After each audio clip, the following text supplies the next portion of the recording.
ሰላም ጤና ይስጥልን እንዴት አድራችኋል? ውድ ገበያ ስፖርት ቤተሰቦች ከሜዳው አሻገር ፕሮግራማችን በማለዳው ፕሮግራሙ ወደ እናንተ ተሰይሟል። ፕሮግራሙን ደግሞ ወደ እናንተ የማቀርብላችሁ ሮቤል አብርሃም ሆናለሁ። እስከ ፍጻሜው ድረስ አብራችሁን እንድትቆዩ እየጋበዝኳችሁ በዛሬው ቆይታችን ስለ ዓለም ዋንጫው በስፋት የምናነሳ ይሆናል። ትናንትና የተደረጉ ተጠባቂ ወሳኝ መርሃ ግብሮች ነበሩ። ዛሬ የሚደረጉም እንዲሁ ወሳኝ ፍልሚያዎች አሉ። እነሱ ምን ይመስላሉ የሚለውን እንዲሁም ደግሞ ከሜዳው ባሻገር የተሰሙ ሌሎች ጉዳዮችንም የምንዳስስ ነው የሚሆነው። እስከ መጨረሻው ድረስ አብራችሁ ከገበያ ስፖርት ጋር እስከ ፍጻሜው ትቆዩ ዘንድ ጋብዛችኋለሁ።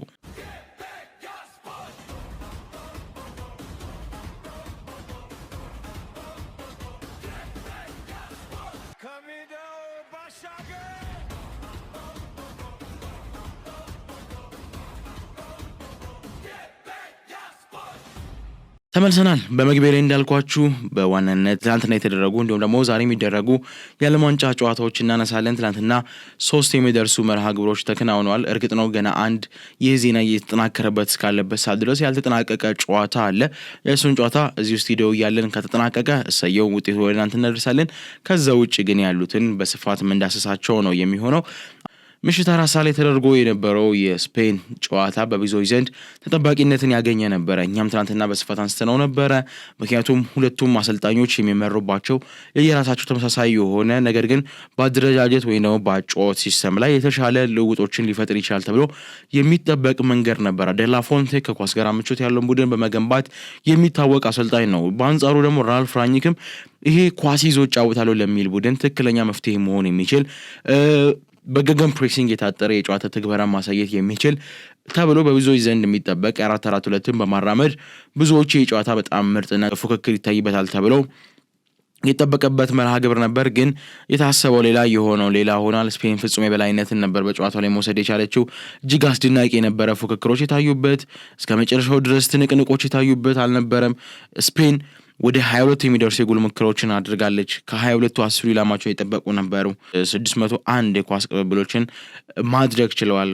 በዛ መሃል ዝቅተኛው የአንድ ተጫዋች ኳስ የመንካት ሬንጁ ወደ 12 የሚደርስ ኳስ ነበር። ቢያንስ ሜዳው ላይ ምንም አልነካም የምንለው ተጫዋች 12 ኳሶችን ብቻ ነበር የነካውና ከሞላ ጎደል ስፔን በጣም ብልጫ ውስጥ ላይ የነበረችበት ምሽት ነበር ማለት እንችላለን። ከተቀባበሉት ኳሶች 91% አኩሬሲውን የጠበቁ ነበሩ። 700 የኳስ ቁጥጥር የበላይነት ነበራቸው። በአንጻሩ ኦስትሪያዎች ግን ፍጹም እጅ ሰጥተው ፍጹም የበላይነት ተወስዶባቸው 5 የጎል ሙከራዎችን አድርገው 5ቱም ይሄ ቆሎ እንኳን የማይደፉ የነበሩ ምቶች ነበሩ። ምንም ኢላማቸውን የጠበቁ አልነበሩም። ኢላማቸውን አለመጠበቃቸውን ብቻ ሳይሆን እንዲሁ ለይምሰል ተሞከረ የሚል እንጂ ኳስ ከእግሩ እንድትወጣ የተሞከረ እንጂ ሌላ ዓላማ ኑሮት የተመታ አይመስልም ነበር። ታዲያ ትላንትና ኦስትሪያን እንዲህ ባለ ሰፊ ውጤት አሸንፋ ያለፈችዋ ስፔን በቀጣይ ደግሞ የክሮኤሺያንና የፖርቹጋልን አሸናፊ ለመግጠም መንገዷን ስትጠብቅ ነበረ። ታዲያ ፖርቹጋል መታላታለች።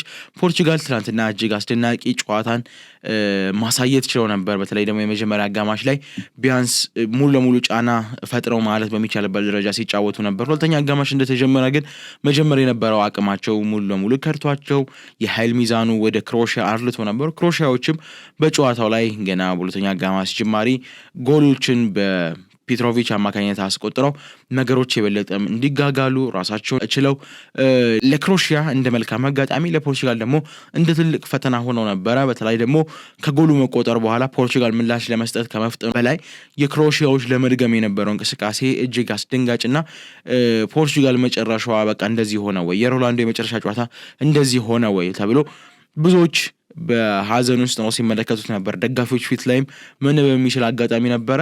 ሮበርቶ ማርቲኔዝ በብዙዎች ዘንድ የሚተች አሰልጣኝ ነው። ፖርቹጋል አሰልጣኝ በሚያደርጋቸው ውሳኔዎች በሚያደርጋቸው ቅያሬዎች በብዙ የሚተች አሰልጣኝ ነውና ይህ አሰልጣኝ ታዲያ ትላንትና ግን ጥሩ የሚባሉ ውሳኔዎችን የወሰነባቸው ነበር። እነ ቪቲኒያን እነ ሩበን ኔቬስን ቀይሮ አስገባ። እነ ቦርኖ ፈርናንዴዝ ሌሎች እነ ኔቬስንም ጭምር መሀል ላይ የነበሩ ተጫዋቾችን አስወጥቶ እነ በርናንዶ እነ ኮንሴሳውን ሌሎች እነ ራሞስን በማስገባት የቡድኑ አደረጃጀት እንደ አዲስ አድርጎ ቬጋ ላይ በተሰራ ጥፋት ክርስቲያኖ ሮናልዶ ፍጹም ቅጣት ምት ወደ ጎል ቀየረ። ከዛ ደግሞ ራሞስ የአሸናፊነቷን ጎል ማስቆጠር ተሰጠ ጭማሪ ላይ ክሮሺያዎች ባለቀ ሰዓት ጎል አስቆጥረው ነበረ ግን ያ ጎል የመጣው ኦፍሳይድ ከነበረ አቋም ላይ ሳይነበረ ጎሉ ሊሻር ይችላል ያው የሞድሪች የመጨረሻ ጨዋታ በአሳዛኝ ሁኔታ የሆነ ሲሆን ፖርቹጋል ደግሞ በቀጣይ ስፔንን ለመግጠም አንድ ምዕራፍ አንድ ድል ለራሷ የጨመረችበት ሁኔታዎችን ነው ያለው ማለት ነው ታዲያ ይህ የምሽቱ መርሃ ግብሮች እንዴት ነበሩ እናንተ እንዴት አያቻቸው የሚለውን ጥያቄያችሁን ወደ እናንተ አደርሳለሁ ሌላኛው የነበረው መርሃ ግብር ስዊዘርላንድ ከአፍሪካዊቷ ሀገር አልጄሪያ ጋር ነው ይህ ጨዋታ እኛ ስቱዲዮ ሆነን ይህ መረጃ እስከተጠናከረበት ሰዓት ድረስ ጨዋታዎቹ አልተጠናቀቁም ገና 60ኛ ደቂቃ ላይ ነው አልጄሪያ 2-0 በሆነ ውጤት እየተመራች ነው በስዊዘርላንድ እንግዲህ ውጤቱን ደግሞ በሌሎች የሶሻል ሚዲያ አማራጮቻችን በቴሌግራም በፌስቡክ እንዲሁም ደግሞ በዩቲዩብ የከሰዓት ፕሮግራማችን ላይ በስፋት ይዘነው የምንመለስ ይሆናል ማለት ነው ቆይታችን ይቀጥል ትናንትና የተደረጉ መርሃ ግብሮች እንደዚህ ባለ ሁኔታ አነሳን ዛሬ የሚደረጉት ምን ይመስላሉ የሚለውን ደግሞ በቀጣይነት እንመለከታለን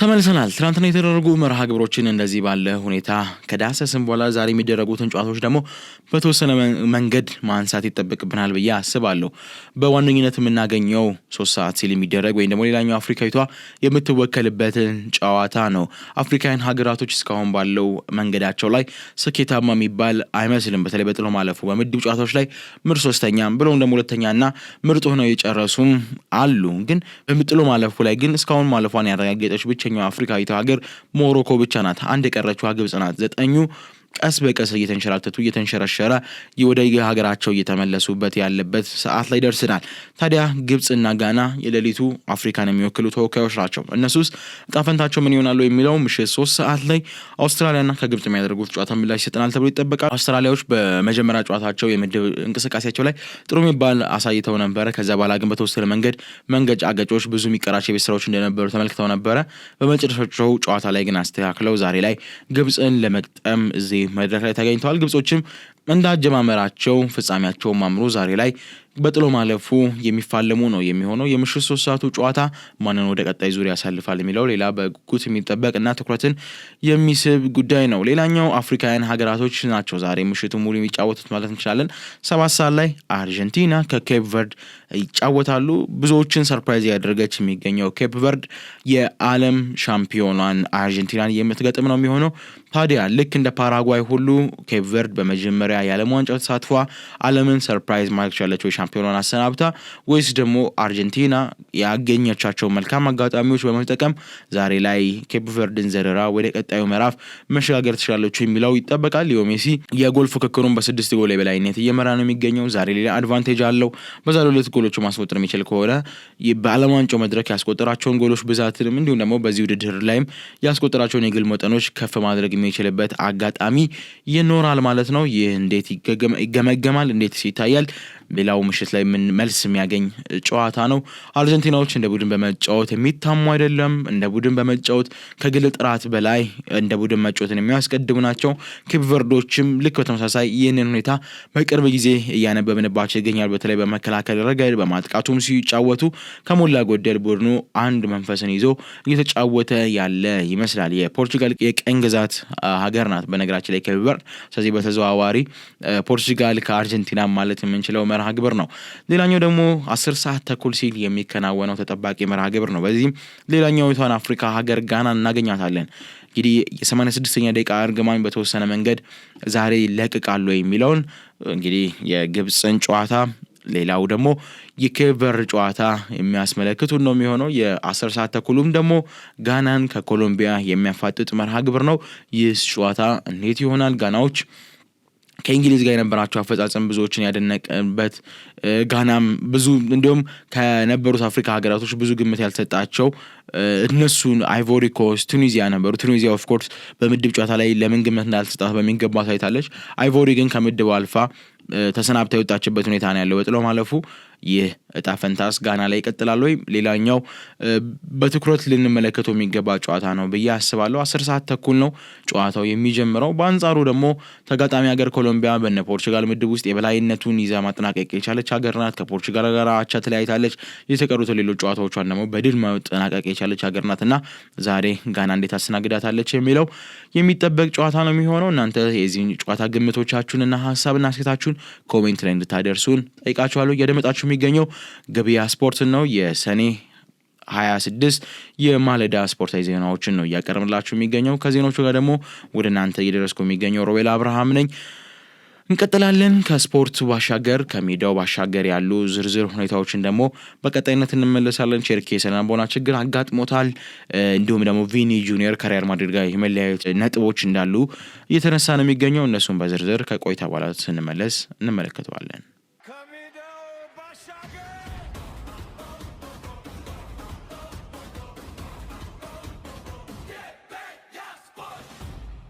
ተመልሰናል። የዓለም ዋንጫ ጨዋታዎች ምን ይመስላሉ? ዛሬ የሚደረጉት እንዴት ናቸው የሚለውን አነሳን። አሁን ደግሞ እስኪ ወደ ከሜዳው ባሻገር ወዳሉ ጉዳዮች ደግሞ እናምራ። ቪኒ ጁኒየርን በቀዳሚነት እንመለከተዋለን። በብራዚል ቤት እየደመቀ የሚገኘው ቪኒሺየስ ጁኒየር አሁን ላይ ከሪያል ማድሪድ ጋራ ያለው ነገር ጥያቄ ምልክት ውስጥ መግባቱ የክለቡ ቅርበት ያላቸው ጋዜጠኞች እየዘገቡ እንደሚገኘው ጆዜ ሞሪኖ አሰልጣኝ አድርጎ የቀጠረው ሪያል ማድሪድ የመልበሻ ክፍሉን ለማስተካከል መልበሻ ክፍሉን ይበጠብጣሉ ተብሎ የሚጠበቁ ተጫዋቾችን አደብ ለማስያዝ ወይ ሽኝታቸውን አሊያም ደግሞ በስርዓት ተገዢ ሆነው እንዲቆዩ ነጥቦችን እያስቀመጠ ይገኛል። ታዲያ ኪሊያን ምባፔ እንዲሁም ደግሞ ቪኒ ጁኒየር ለዚህ መበጥበጥ እንደ ዋና ተጠያቂነት ወይም ደግሞ እንደ ዋና መንስኤ ቡድኑ ለሁለት እንዲከፈል እያደረጉ ካሉ ግለሰቦች መካከል ቀዳሚነቱን የያዙ ናቸው። ምንም እንኳን ኪሊያን ምባፔ ሰጠው ያለው ሚናን ከመወጣት አንጻር መጥፎ የሚባል ባይሆንም ግን በአደረጃጀት እንቅስቃሴ በሰሞኑ ምናልባት ከተመለከታችሁ ከሆነ በማህበራዊ ሚዲያ ላይ ኪሊያን ዲክታተር የሚሉ የተለያዩ ሙዚቃዎች፣ የአኒሜሽን ፊልሞች እየተዘዋወሩ ነው የሚገኙትና ያ ራሱን የቻለ ሳይኮሎጂካል ጥያቄዎች የነበሩባቸው ሄዶች ነበሩ። ቪኒ ጁኒየር ጋም ደግሞ በተመሳሳይ አይነት ጥያቄዎች እየመጡበት ነው የሚገኘው። በተለይ በመልበሻ ክፍል ውስጥ እኔ ብቻ ልሰለፍ፣ በዛ ቦታ ላይ ተቀይሮ ሲወጣ ለሚገባው ተጫዋች የሚያሳያቸው የክብር መጠኖች በብዙ ተጫዋቹ ላይ ጥያቄዎች እንዲነሱ እያደረገ ነበርና ምናልባት ጆዜ ሞሪኖ ያንን ለማስተካከል ቡድኑን የሚረብሹ ተጫዋቾችን አደብ ለማስገዛት እንደ መሰናበቻም መንገዶችን እየከፈቱ እንዳለን የተገለጸው። ምናልባት ሪያል ማድሪድ ቪኒ ጁኒየርን ብሎ የሚመጣ የትኛውም ክለብ 200 ሚሊዮን ፓውንድ ማቅረብ የሚችል ከሆነ ለመልቀቅ በራቸውን ክፍት መሆኑን አሳውቀዋል። 200 ሚሊዮን ፓውንድ ከፍሎ የሚወስዳለ ወይ? እሱ ራሱን የቻለ ጥያቄ ነው። ግን ለመውጣት ለዚህን ያህል ደረጃ ለሽያጭ መቅረቡ በራሱ አይነክ ከሚባሉ ተጫዋቾች ዝርዝር ውስጥ የሚገኘው ቪኒሺየስ መካተቱ ብዙዎችን ያነጋገረ ጉዳይ ሆኗል ማለት ነው። እኛም ወደ እናንተ አደረስንላችሁ። ጆዜ ሞሪኒዮ የጥቁር ተጫዋቾች አድናቂ እንደሆኑ እናውቃለን። ከቤኔፊካ ጋር በነበረው ጨዋታ በምን አይነት መንገድ ትሪት ያደረጉት እንደነበርና አሶሳልና ቪኒ ጁኒየር እንዲህ ያለው ውሳኔ ይወስኑበታል ወይስ ደግሞ ብዙዎቻችን የምናውቃቸው የምንወዳቸው መልበሻ ክፍልን ኬር ከሚያደርጉ አሰልጣኞች መካከል የሆኑት ጆዜ ሞሪኖ ነገሩን እንግዲህ በሚገባ ፈተው ወደ ስኬት መንገድ እንደ ቡድን ወደ መጫወት ሀሳብ ያመራሉ ወይ የሚለው የሚጠበቅ ጉዳይ ነው የሚሆነው። ሌላኛው ደግሞ ወደ ፈረንሳይ ብሔራዊ ቡድን እናመራለን። ፈረንሳይ ብሔራዊ ቡድን ስናመራ የምናገኘው ሪያን ቸርኪ ነው። በማንቸስተር ሲቲ ቤት ደምቆ የነበረው ሪያን ቸርኪ በዓለም ዋንጫው ግን የተጠበቀውን ያህል ጨዋታዎችን የተሰለፈ አይደለም የሚገኘው። እሱ ይሰለፍበታል ተብሎ በሚጠበቀው የ10 ቁጥር ሚና ላይ በ2024 በኦሎምፒክ ፓሪስ ኦሎምፒክ ላይ በቴሪ ኦነሪ ስር አሳይቶ ዛሬ ላይ ለዓለም ዋንጫ 10 ቁጥር ላይ በትክክል ፊት አድርገው በዴሾ እየገባ የሚገኘው ኦሊሴ በሱ ቦታውን ስለተነጠቀ በተወሰነ መንገድ የጨዋታ ድሎችን እያገኘ አይደለም። የጨዋታ ድል ካለማግኘቱም በላይ ደግሞ በፐርሰናል ኬዝ ወይም ደግሞ በግል ጉዳዩ ምክንያት በተወሰነ መንገድ የአይምሮ መጨናነቅ ላይ እንዳለ ሰነቦናዊ ቀውስ ውስጥ እንዳለ መረጋጋቶች እንዳልቻለና በቡድን ውስጥ ሁላ ልምዶች በሚሰራበት ሰዓት ላይ የሚጠበቅበትን ያህል አመርቂ ውጤቶችን እያሳየ እንዳልሆነ የተገለጸ የሚገኘው ማንቸስተር ሲቲ ቤት ተጫዋቹን ራሱ ማዘናናት የሚወድ ይሄ ምን ማፌዝ መቀለድ ምንላቸውን የሚያበዛ አይነት ተጫዋች እንደሆነ ብዙዎቻችን የምናውቀው ጉዳይ ነው ሪያን ቸርኪ ላይ። አሁን ላይ ግን በብሔራዊ ቡድን ውስጥ የገጠመው ነገር የዚህ ተቃራኒ ወይም ደግሞ ማናውቀው ቸርኪ እንደሆነ የተገለጸ የሚገኘው በዚሁ በፈረንሳይ ካምፕ ውስጥ ሁላ ከኦሊሴ ጋራ በጋራ ሆነው ኳስ ማመላለሻ መኪናዎችን እየነዱ በክላክስ ሰፈሩን እየዞሩ ሲያስጨንቁት ተመልክተን ነበረ። ግን አሁን ላይ የወጡ የሚገኙት መረጃዎች በተወሰነ መንገድ በሳይኮሎጂካል እገዛ ውስጥ እንዳለና የስነልቦና ኮንትሮል የማድረግ የመልክ ችግር እንዳጋጠመው ነው እየተሰማ የሚገኘው። ታዲያ ይህ መረጃን ያጠናከረው የክለቡ ወይም ደግሞ ለብሔራዊ ቡድኑ ቅርበት ያለው ለኪፕ ነው። በመጨረሻ ደግሞ ላፓርሺያን የዘገበው መረጃ ወደ እናንተ ላድርስና የዕለቱ መሰናዷችንን እናጠናቀቅ። ኢኳዶር ከሜክሲኮ ባለፈው የጥሎ ማለፍ ጨዋታቸውን አድርገው ሜክሲኮ ጨዋታውን 2-0 ማሸነፏ ይታወሳል።